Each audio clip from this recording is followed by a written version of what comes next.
अभी हम लोग को ना ये चीज़ जो है याद करना पड़ेगा।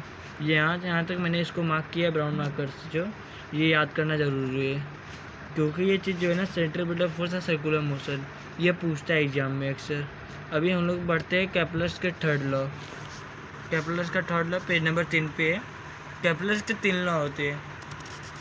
इसका हेडिंग आता है Kepler's law of planetary motion, ऐसे हेडिंग आएगा यहाँ से यहाँ तक का हेडिंग आएगा। उसके बाद केपलर्स के 3 लॉ होते हैं। फर्स्ट लॉ देखते हैं, आ जाइए। अभी ऊपर का जो है आपको रीड करना पड़ेगा, तो ऊपर का मैं आपको टॉपिक्स का बताता हूँ। तो केपलर्स का फर्स्ट लॉ में क्या रहेगा, the orbit of a planet is an ellipse with the sun at one of the foci.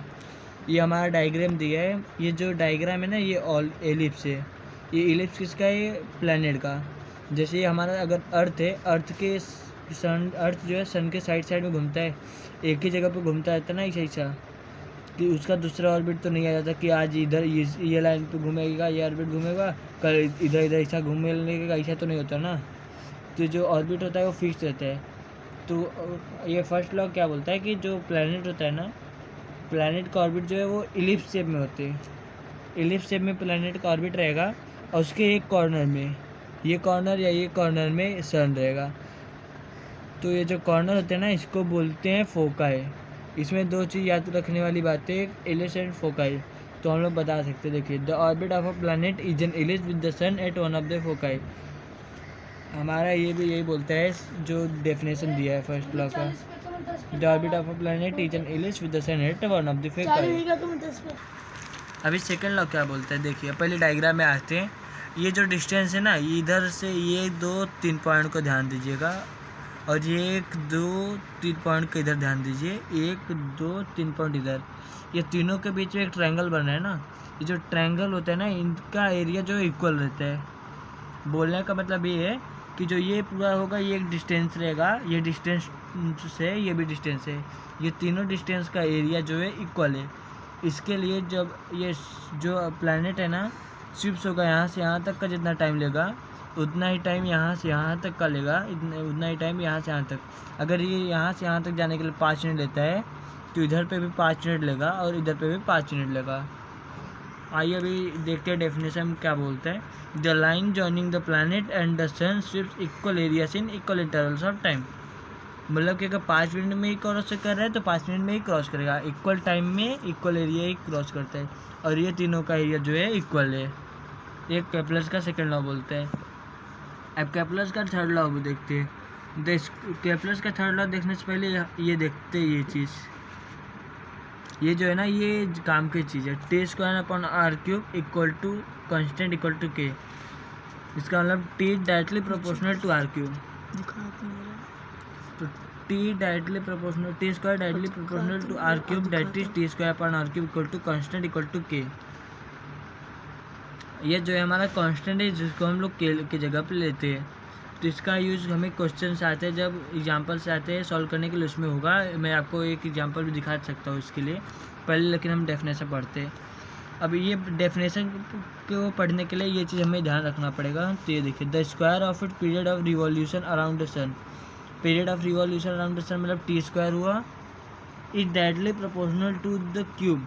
Directly proportional मतलब नीचे आ जाता है ना, डायरेक्टली प्रोपोर्शनल होता है, तो directly proportional to the cube of the mean distance.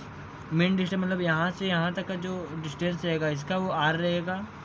तो is directly proportional mean distance from the sun. जो प्लैनेट का डिस्टेंस रहता है ना, वो आर रहेगा, इसका क्यूब, इसके क्यूब का डिस्टेंस जो है डायरेक्टली प्रोपोर्शनल रहेगा। तो T square upon R cube अगर याद रहता है तो डेफिनेशन हम खुद से लिख सकते हैं। अभी हमें पढ़ना है Newton's universal law of gravitation. तो इसका पहले डेफिनेशन जो कहते हैं, according to this theory every object in the universe attract every other object with a definite force. This force is directly proportional to the product of the masses of the two objects and is universally proportional to the square of the distance between them। कहने का मतलब क्या है कि जो होता है ना, इधर पे देखिए, पहले का थ्योरी के हिसाब से जो बोलता है, कहने का मतलब है कि ये ऑब्जेक्ट 1 है, ऑब्जेक्ट 2 है, दोनों का मास होगा, इसका भी एक मास है, इसका एक भी मास है। इसका जो फोर्स रहेगा ना, वो इसको खींचेगा, ये इसको खींचेगा। और इसकी वजह से जो है बैलेंस रहता है। अगर किसी एक ही का ही फोर्स रहेगा तो ये डायरेक्ट इससे टकरा जाएगा। दोनों का फोर्स रहता है, इसकी वजह से वो जो है एक ही जगह पे टिका रहता है। दोनों का एक डेफिनेट फोर्स रहता है, और जो ये फोर्स होता है ना वो डायरेक्टली प्रोपोर्शनल फोर्स जो रहेगा दोनों का, ये दोनों का फोर्स जो रहता है वो डायरेक्टली प्रोपोर्शनल रहता है, directly proportional to m1 and m2 whole upon d square. ये directly proportional m1 upon m2 मतलब ये दो, इसका मास इंटू इसका मास, मतलब इसका अगर 40 इसका 20 है, दोनों का प्रोडक्ट निकालेंगे, 40 और 20 का प्रोडक्ट होता है 800, तो 800 अपॉन डी स्क्वायर मतलब दोनों के बीच का डिस्टेंस का स्क्वायर लेंगे। अभी डायरेक्टली प्रोपोर्शनल है तो ये हटेगा तो ये इक्वल डालेंगे और एक कांस्टेंट आता है, तो यहाँ पे जो कांस्टेंट आता है ना ये जी आता है। हमने कांस्टेंट के भी पढ़ा था पीछे, लेकिन यहाँ पे जो आता है ना ये जी कांस्टेंट लेते हैं। तो अभी हमारा क्या बनता है, F equal to G m1 m2 upon D square. वैसे साइंस में कहीं पे डिस्टेंस को आर भी लिखते हैं, तो यहाँ पे डी स्क्वायर करें या आर स्क्वायर करें चलता है। तो आ जाइए एक बार वापस से पढ़ते हैं हम लोग डेफिनेशन की ओर। अभी डेफिनेशन को ऐसे समझेंगे कि क्या बोलता है, every object in the universe attract every other object with a definite force. हर एक ऑब्जेक्ट यूनिवर्स का एक ऑब्जेक्ट को अट्रैक्ट करता है, मतलब खींचता है अपनी ओर। This force is directly proportional to the product of the masses of the two object, मतलब दोनों ऑब्जेक्ट का जो मासेस होता है ना उसके प्रोडक्ट का। जैसे आप मैंने बताया था ना m1 m2 40 और 20 का वो लेके एग्जांपल लेके कि 40 और 20 का मल्टीप्लाई करेंगे तो ऐसे। और क्या बोला है, of the two object and is universal proportional to the square of the distance between them. दोनों के बीच का डिस्टेंस का बताया था ना, इसके स्क्वायर आएगा नीचे यहाँ पे, ये देखिए मैंने किया था ना इधर पे, जी m1 m2 upon D square. तो यही होता है न्यूटन यूनिवर्सल ऑफ ग्रेविटेशन। ये हम लोग को ना कभी कभी ड्राइव करने के लिए भी आ जाता है, drive Newton universal of gravitation. हम लोग देखते हैं जो जी था ना, इसकी एक वैल्यू होती है, तो जी की वैल्यू क्या होती है देखते हैं। SI यूनिट क्या होता है जी का, न्यूटन मीटर स्क्वायर kg का पावर -2, जिसको हम लोग कर सकते हैं न्यूटन मीटर स्क्वायर पर kg स्क्वायर।